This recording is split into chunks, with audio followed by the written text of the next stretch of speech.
All right, so I wanted to wait a couple of days to discuss the topic of Florida State being left out of the college football playoff because of the sensitivity of the topic, and it's justified, by the way. But now I think that we're at a point where I can navigate the waters of the discussion in a reasonable way. And I want to start off by saying that Florida State fans have every right to feel bitter, angry, cheated, sad, any of those emotions about being left out of the college football playoff because it is not right in any sense. And I'll let the cat out of the bag right now. I go to the University of Alabama, and that's another reason why I waited a couple of days to make this video, is because I wanted to think about it and think about how I was going to structure my argument without, I don't want people to think that I'm biased because I'm an Alabama fan. But I put myself in the shoes of Florida State fans and thought, how would I feel if my team went undefeated, my school went undefeated, won the conference championship, and were still left out of the college football playoff? Did everything right, checked all the boxes, and still got left out. I would feel pretty dejected. And I would have felt pretty dejected this year, too, if Alabama would have gotten left out of the college football playoff with its accolades and its accomplishments this year and its resume. I would have felt pretty cheated myself about my own team. So the bitterness, not all bitterness in sports is justified, but the bitterness of Florida State fans and how they feel towards the college football playoff committee, how they feel towards ESPN, how they feel towards Alabama, it is justified, and I would probably feel the same way. I will say another group to place yourself in the shoes of is the college football playoff committee, because somebody had to be left out. Somebody was going to have to be extremely hurt last Sunday, and it happened to be the Seminoles faithful. And very rarely do I feel bad for people in sports, but I actually do feel very bad for Florida State fans because what happened to them is not right. And it's you're going to feel the sting from it for a while, and you've got to cope with it. I mean, it is when you're that invested of a fan in a team, and something like that happens. It's something that you have to cope with, and you have to go through the emotions throughout the week because down here in the South, it just means more. When something like that happens, you've got to go through all the emotions and acknowledge them.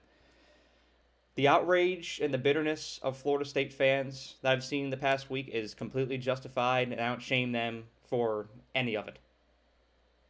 But there does come a certain point in time where you have to assess the whole picture and assess Florida State's positioning amidst all of this. And while what happened was very unfortunate for Florida State was in no condition to play a number one team in the country on their third or second string quarterback, for that matter. They did not look great against Louisville at all. And you do not want to present that product against the number one team in the country on national television in a college football playoff game, because more likely than not, they probably would have gotten clobbered. Instead, think of it this way: a team gets left out of the college football playoff.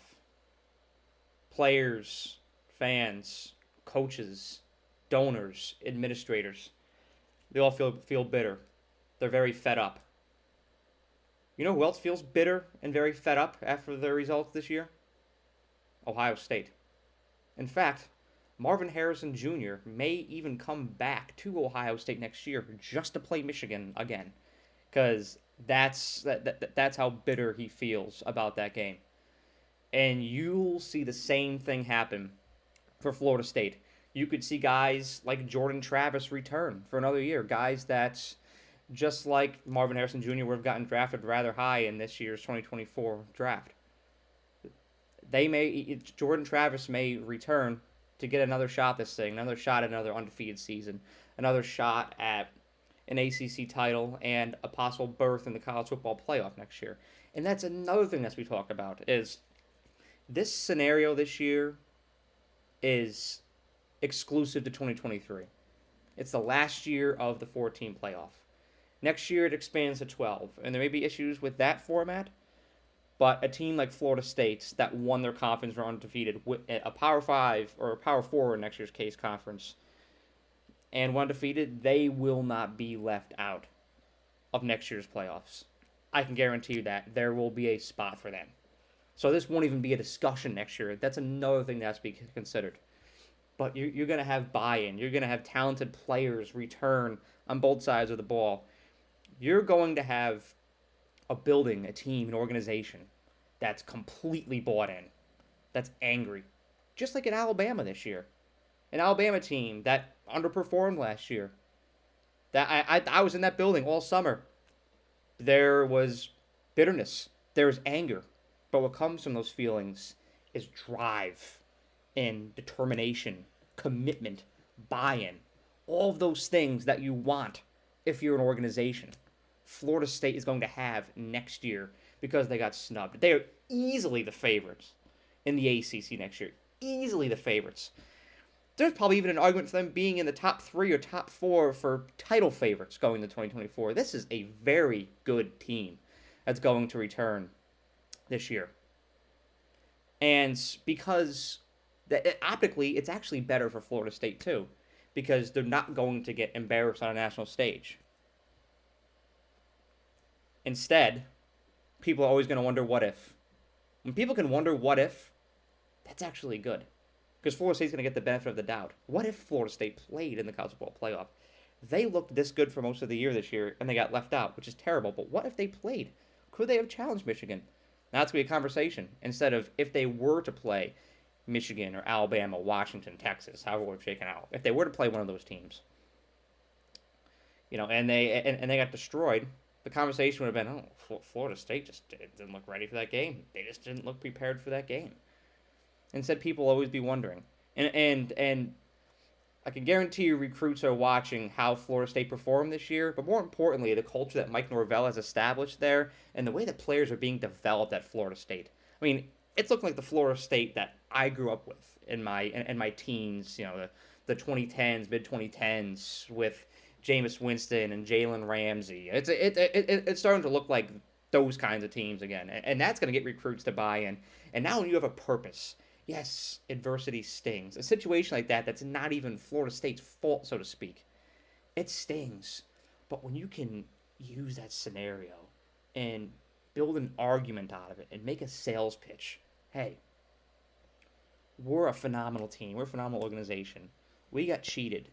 Come join us so that we can take what's rightfully ours next year.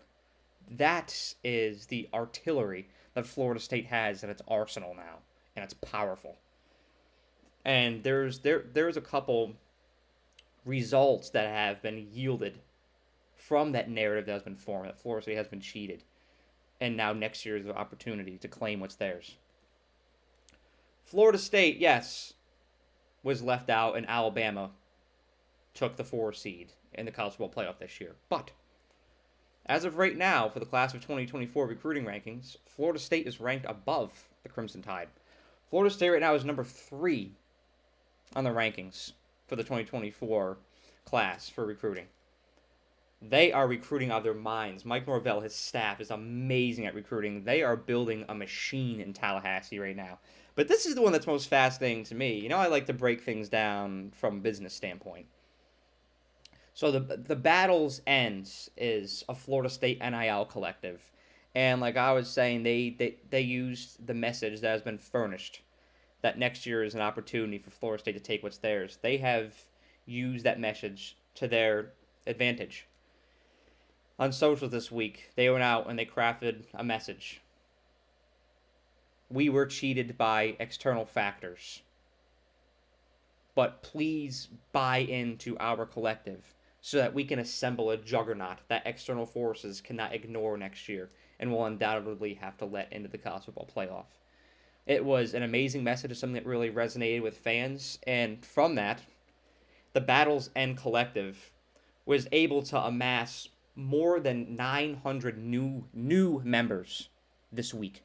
Almost 1,000 new members. Now, to put into perspective, the lowest package, the lowest tier for the Battles End Collective is $19.93 per month.